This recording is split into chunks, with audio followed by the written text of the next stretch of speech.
Okay, hello there. Today is going to be a little bit of a different video because it's a World War I map and my other videos have been a normal modern day map. Yeah, today we're going to look at a scenario where Britain and Germany allied during World War I. So, what are the teams going to be like? So, first off, Russia is going to defeat the Japanese in the Russo-Japanese War. This is going to make Russia a much more formidable threat to the rest of Europe. So this makes Germany very paranoid, and it also makes Britain very paranoid. Also, the Romanian leader is deposed, and Romania is put under Russian influence. And then, also, Austria and Germany become rivals, which means that the Italians will want to ally with Germany, because they're basically fighting over who's more German, and it's Germany, but Austria is a dying empire. The Ottoman Empire doesn't really have any strong conflicts. They can't really stand up to Russia, so they are just going to kind of stay out of the war. Also, Germany does not have a very big navy in this universe. They decide to respect Britain's wishes in order to try to get an alliance with them, and they end up doing that, but they have much bigger land force now instead of a navy. And also, Russia is a lot more industrialized in this universe, and yeah, just a lot more powerful. They are not really on the brink of collapse anymore because they won the Russo-Japanese War and they had better leadership. Nicholas II died and a random guy took his place. Yeah, but Austria-Hungary is very much weaker because they don't have their ally in Germany. Instead, they are allied with France because they both fear Germany and what Germany can do to them. So, you can see here that everyone here is a bunch of independent parties, and this is kind of inspired by Diplomacy, the board game, which is basically, it's a board game where there are 7 powers: the Ottomans, the Italians, the Russians, the French, the English, the Germans, and the Austrians. And they have to conquer Europe, basically, in a World War I setting, or before World War I setting. And the idea is that anyone can be allied with anyone, and it's a diplomatic game, as the name would suggest. But it runs off this theory that the thing that caused World War I was a bunch of unstable alliances and general militarism, and people not trusting each other, and a lot of, like, spying and stuff like that. So that is the predominant theory. So here, let's get into it. So the war starts when German-sponsored terrorists in Vienna assassinate the current Archduke, not the heir, Archduke, and so Franz Ferdinand II is forced to take the position with discussion from the Entente powers. They mobilize for war. But yeah, one thing is that France creates an Entente alliance between they already had an Entente alliance between the Russians and themselves, and Britain wasn't really part of that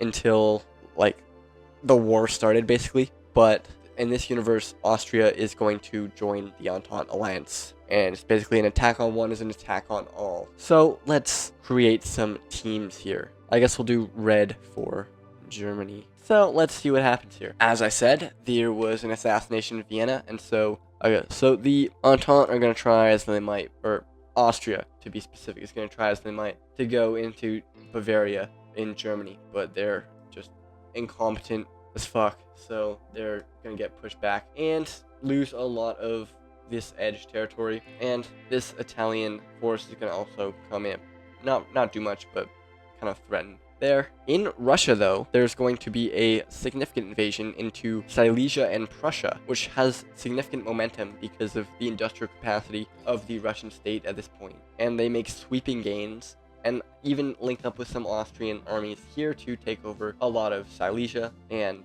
yeah, they take over quite a big chunk. Now, they did get a bit of a mobilization advantage here because they declared war. So once Germany is able to fully mobilize, actually France is also going to invade into the Rhine very quickly, but then kind of get bogged down. So here's what the war looks like at the moment. It's not looking good for the Axis, which I'm just going to call it Germany and Italy and UK.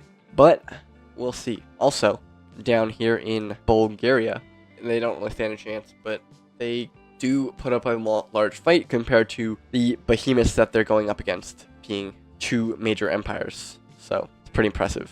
Anyway, here in Germany, they are going to fight back against the Russian incursion into Silesia, and they're going to push pretty hard. And then I'm sure most people know a lot about World War I. It was about trench warfare, basically. And yeah, they haven't really quite gotten to that yet, but it's hard to do trench warfare on such a long border. Like, this is a massive, and especially through like the mountains here in Austria, it's just not. And in the Rhine, they're gonna push back against France's inferior military. And yeah, they're getting support from England. They're going in, and they're not invading Belgium because they wouldn't have an ally in England, and they need all the allies they can get at this point. And they're slowly encroaching towards Paris with the help of UK blokes trying to help out a little bit. Crazy, but yeah. So yeah, they keep encroaching a little bit more. They're doing a lot better here than they do in the east. But overall, it's not going too bad. In the south, Italy is going to even get a few gains, but it's more mountainous here and harder to invade, so they don't get too far. But they are going to take over Corsica because the French can't defend it very well, and Italy's right there with their pretty big navy too.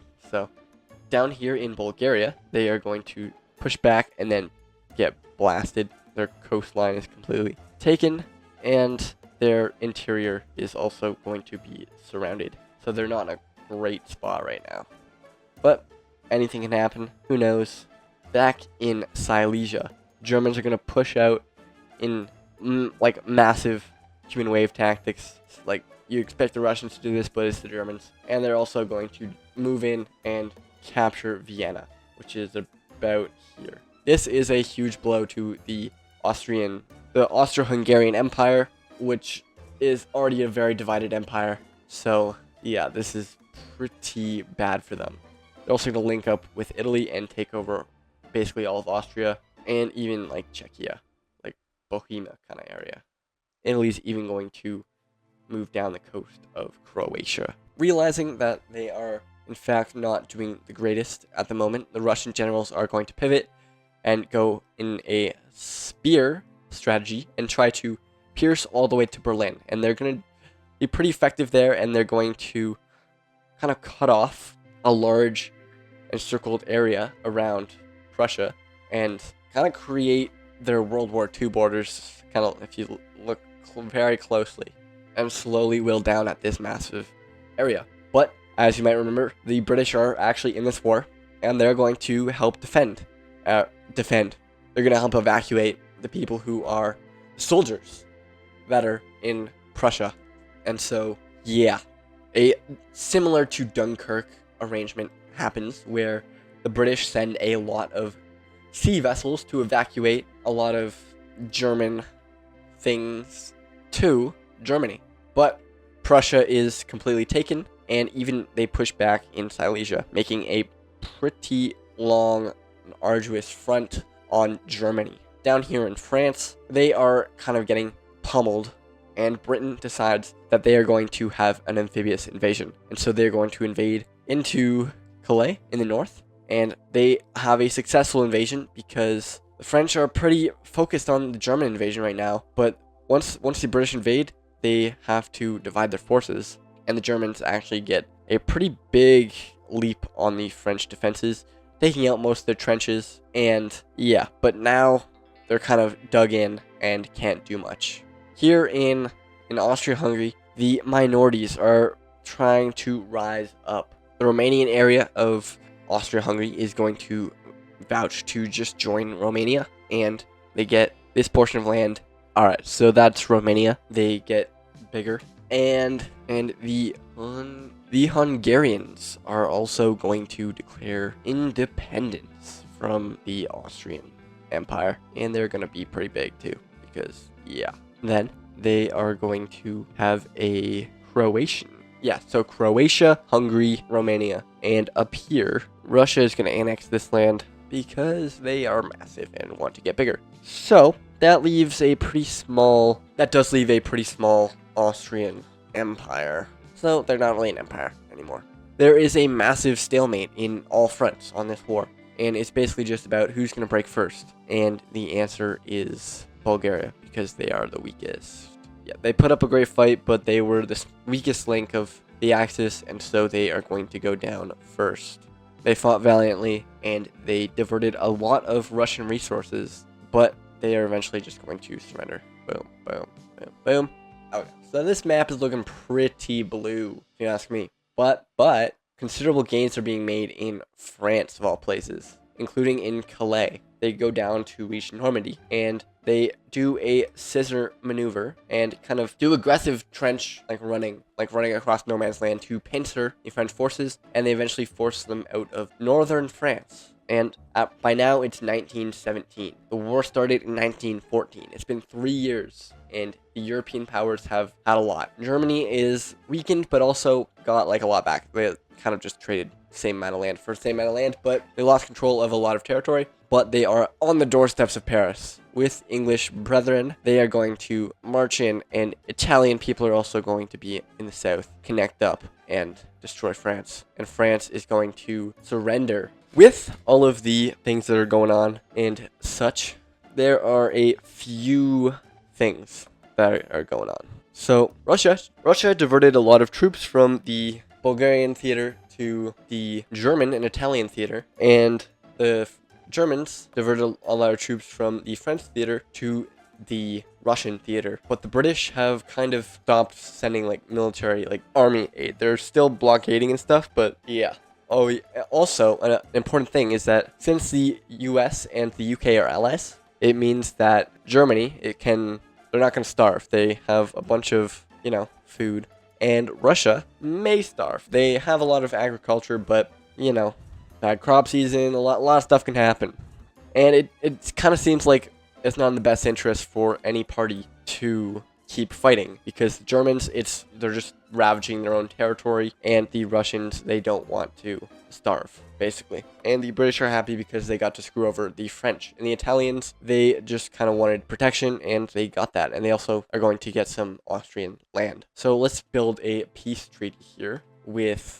Alright, here is the conclusion to World War I if Britain joined Germany. As you can see, there are basically 3 winners. Britain, Germany, and Russia. And Italy. But Italy is Italy. They're kind of weak and dumb and bad and not very important. France loses a lot, but not any real territory. And Russia loses nothing. But they do, and they gain a lot of influence in Romania, and even in Bulgaria, and even in parts of Ukraine and modern-day Poland that they got from the Austrian collapse. They didn't really lose.